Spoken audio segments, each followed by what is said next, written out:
बिस्मिल्लाहिर्रहमानिर्रहीम। अस्सलाम वालेकुम viewers. Object oriented programming using C plus series के साथ मैं हूं मोहम्मद सफदर डोगर। व्यूअर्स, आज की वीडियो के अंदर जो टॉपिक हम कवर करेंगे वो है जी dynamic and early binding in ऊब using C plus plus. Viewers, early binding क्या होती है? अर्ली बाइंडिंग ये होती है कि हम कंपाइल टाइम पे ही प्रोग्राम को बता देते हैं कि इसके हर क्लास के कितने ऑब्जेक्ट हैं और उस क्लास में कितनी दफ़ा उसके ऑब्जेक्ट के थ्रू हम उस कॉल के मेथड को कॉल कर सकते हैं। जबकि डायनामिक बाइंडिंग क्या होती है? डायनामिक बाइंडिंग में होता है कि कंपाइलर को ये पता नहीं होता कि ये कितने ऑब्जेक्ट जो है ना कंपाइल टाइम पे हैं, बल्कि रन टाइम पे हम उसको बताते हैं कि इसके कितने ऑब्जेक्ट जो है ना हम क्रिएट करेंगे। तो व्यूअर्स, अगर डेफिनेशन की बात करते हैं, the term binding refer to the connection between a function call and the actual code execute as the result of the call. The information required to call a member function can be decided at run time over compile time. Viewers, dynamic binding का मतलब ये है कि हम object की information जो है ना हम रन टाइम पे या कंपाइल टाइम पे दे सकते हैं। The virtual function are accessed using a pointer to object of the base class. The program will choose the correct derived class overridden function at runtime based on the object type. All the information required to call a function are decided at runtime. This is called dynamic binding. यानी कि अगर आप तमाम object की information जो है ना वो रन टाइम पे डिसाइड करते हैं तो इसको हम क्या कहते हैं? डायनामिक बाइंडिंग कहते हैं। The use of virtual function to implement polymorphism is an example of late binding. In virtual function, the compiler does not know at compile time which object is referred by the pointer. The compiler executes the function depending on the content of the pointer rather than the type of the compiler. तो viewers, इसकी अगर मैं coding करता हूँ तो include team name। Viewers, यहाँ पे मैं एक क्लास लेता हूँ पर्सन की, और व्यूअर्स यहाँ पे मैं एक पब्लिक वाइड शो एक जो है ना कर देता हूँ, पब्लिकली एक मेथड जो है ना बना देता हूँ शो का, और यहाँ पे मैं करता हूँ दिस इज़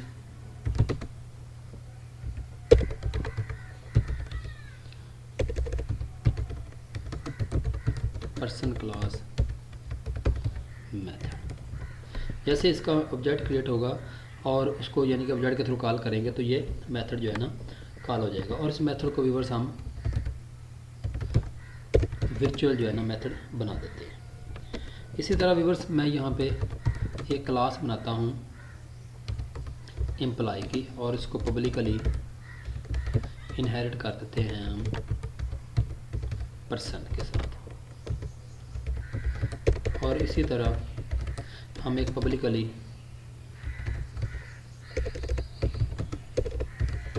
एक मेथड और कॉल करते हैं सी आउट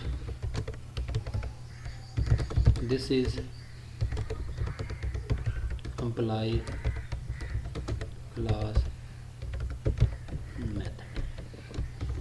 इसको व्यूअर्स यहाँ पे अंडरलाइन फंक्शन यूज़ कर लेते हैं, और यहाँ पे भी अंडरलाइन का फंक्शन यूज़ कर लेते हैं। और व्यूअर्स, मैं तीसरी के यहाँ पे एक क्लास और बनाता हूँ, और उसको नाम दे देता हूँ मैं टीचर का, और इसको मैं पब्लिकली इनहेरिट करता हूँ एम्प्लॉय के, वो टीचर भी एक एम्प्लॉय होता है पब्लिक, और यहाँ पे मैं वाइड शो, और इसके अंदर मैं लिखता हूँ C out this is teacher class method. और उसके बाद व्यूअर्स मैं यहाँ पे एक मेन का फंक्शन कॉल यानी कि बनाते हैं। अब व्यूअर्स, यहाँ पे मैं जो हमारी समझ लें कि पेरेंट क्लास है ना पर्सन, उसका समझ लें रे टाइप का एक पॉइंटर जो है ना वो डिक्लेयर कर लेता हूँ मैं। इसके लिए रख लेता हूँ 5, और यहाँ पे मैं इंटीजर टाइप के दो, एक ऑप्शन और एक आई का वेरिएबल डिक्लेयर कर लेता हूँ। सी आउट, यहाँ पे व्यूअर्स मैं लिख देता हूँ एंटर चॉइस, और स्लैश एन करके मैं करता हूँ 1 पे अगर है तो वो किसका ऑब्जेक्ट क्रिएट करेगा, क्या आ जाएगा,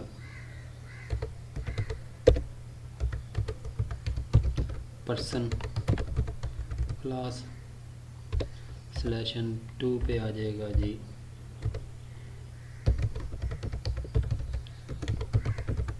एम्प्लॉय क्लास स्लैश एन, और 3 पे आ जाएगा टीचर क्लास, और एंड पे मैं यहाँ पे एंड लाइन रख देते हैं। और व्यूअर्स हम यहाँ पे CN कर देते हैं ऑप्शन,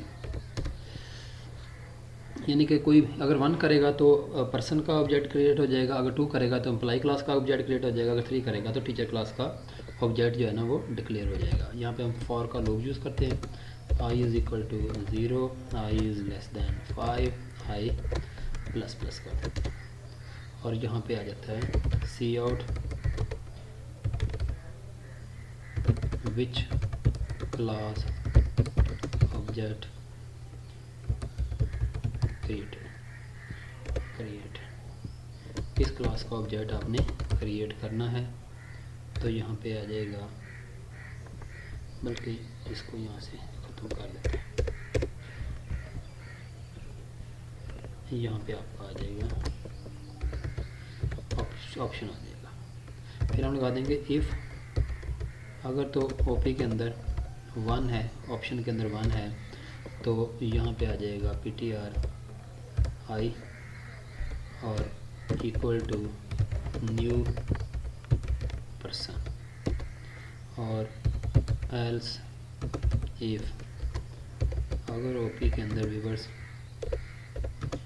2 है तो ptr वो हो जाएगा न्यू एम्प्लॉय का हो जाएगा, नहीं तो व्यूअर्स वो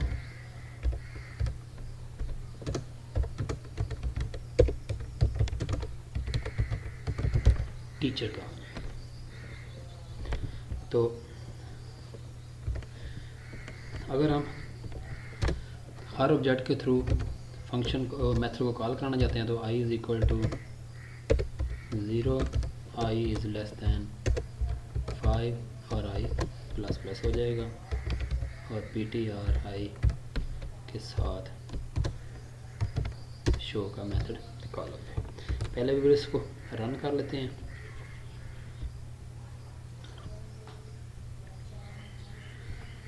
क्या है जी,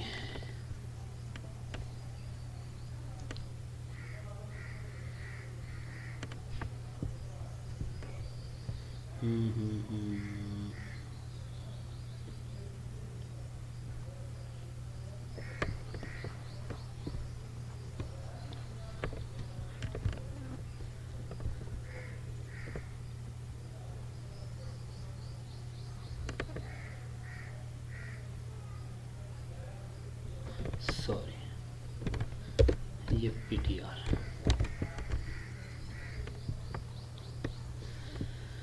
यहाँ पे आ जाएगा व्यूअर्स एंटर चॉइस, 1 करेंगे तो पर्सनल क्लास का आ जाएगा, अगर 2 करेंगे तो एम्प्लॉय क्लास का आ जाएगा, 3 करेंगे तो टीचर क्लास का आ जाएगा। फिर मैं एम्प्लॉय क्लास का करता हूँ और टीचर क्लास। अब देखें व्यूअर्स, मैंने एक ऑब्जेक्ट जो है ना पर्सनल क्लास का किया है, और एक यहाँ पे 2 जो है ना मैंने एम्प्लॉय क्लास के किए हैं, और 2 जो है ना वो टीचर क्लास के किए हैं। तो ये देखें, this is person class method, this is employee method, this is teacher class method, this is employee class method, and this is teacher class method. Mean एक दफ़ा आपका पर्सन क्लास का मेथड जो है ना इन्वोक होगा, और 2 दफ़ा आपके एम्प्लॉय और टीचर के मेथड जो है ना वो इन्वोक हो जाएंगे। अगर व्यूअर्स यहाँ पे मैं सी आउट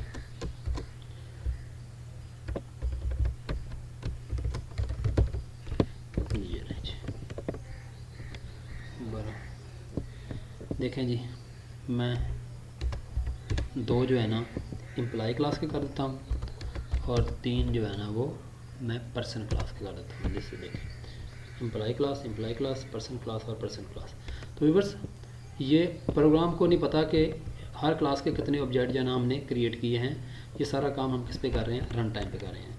व्यूअर्स मैं सारे प्रोग्राम को रिपीट करता हूँ। ये मैंने पर्सन क्लास बनाई, उसके अंदर मैंने एक वर्चुअल क्लास का फंक्शन बनाया, वर्चुअल फंक्शन बनाया जो है हमारा शो के नाम से, और एक मैंने एम्प्लॉय की क्लास बनाई, इसको पब्लिकली इनहेरिट कर दिया पर्सन के साथ, और उसके अंदर मैंने शो को ओवरराइड कर दिया। इसी तरह व्यूअर्स मैंने टीचर की क्लास बनाई और उसके अंदर उसको पब्लिकली इनहेरिट कर दिया एम्प्लॉय के साथ, और उसके अंदर मैंने शो के मेथड को ओवरराइड कर दिया। यहाँ पे व्यूअर्स मैंने क्या किया, एक अरे ले ली पॉइंटर टाइप ऑब्जेक्ट की जिसकी लेंथ मैंने 5 रख दी है, और यहाँ पे 2 वेरिएबल डिक्लेयर कर दिए, एक ओपी ऑप्शन के नाम से और एक आई लूप चलाने के लिए। आगे मैंने मैसेज डिस्प्ले कर दिया एंटर चॉइस, 1 करेंगे तो पर्सन क्लास का ऑब्जेक्ट डिक्लेयर हो जाएगा, 2 करेंगे तो एम्प्लॉय का हो जाएगा, और 3 करेंगे तो टीचर क्लास का हो जाएगा, यानी कि ऑब्जेक्ट क्लियर हो जाएगा। 5 टाइम मैंने लूप एग्जीक्यूट करवा दी, और आगे मैंने क्या दिया, विच क्लास ऑब्जेक्ट इज़ क्रिएटेड, जिस क्लास का आप करेंगे वहाँ पे ऑप्शन आप दे देंगे 1 2 3, और अगर आप ओपी के अंदर 1 लिखेंगे तो वो किसका हो जाएगा, पर्सन क्लास का ऑब्जेक्ट जो है ना डिक्लेयर हो जाएगा। अगर आप 2 करेंगे तो वो एम्प्लॉय क्लास का हो जाएगा, और अगर 3 करेंगे या फिर कोई भी और करेंगे 1 2 के अलावा तो किसका हो जाएगा, वो टीचर क्लास का जो है ना वो हो जाएगा। यहाँ पे क्लिक करते हैं जी, यहाँ पे देखें जी, इसको मैं करता हूँ जी 3 टीचर क्लास का कर दिया, फिर मैं एम्प्लॉय पर्सन का करता हूँ, फिर पर्सन का करता हूँ, फिर पर्सन का करता हूँ, और फिर मैं एम्प्लॉय का करता हूँ। तो ये देखें टीचर क्लास का आ गया, पर्सन क्लास का और एम्प्लॉय क्लास का। अगर व्यूअर्स आप इसकी लेंथ को भी जो है ना वो रन टाइम पे कंट्रोल करना चाहते हैं तो उसके लिए len का वेरिएबल लेते हैं, C out how many object do you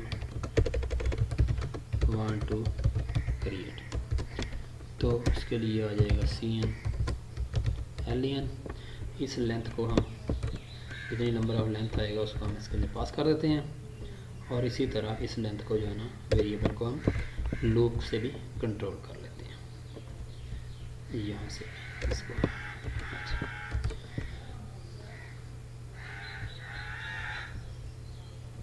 run करते हैं viewers. How many object do you want to create, मैं कहता हूँ 3 ऑब्जेक्ट मैंने क्रिएट करने हैं, 1 पर्सन का, तीनों मैं पर्सन क्लास के कर लेता हूँ। तो ये देखें तीनों पर्सन क्लास के मेथड जो है ना वो क्रिएट हो गया। दोबारा फिर रन करता हूँ व्यूअर्स, मैं कहता हूँ जी कि मैं 6 ऑब्जेक्ट जो है ना वो डिक्लेयर करना चाहता हूँ।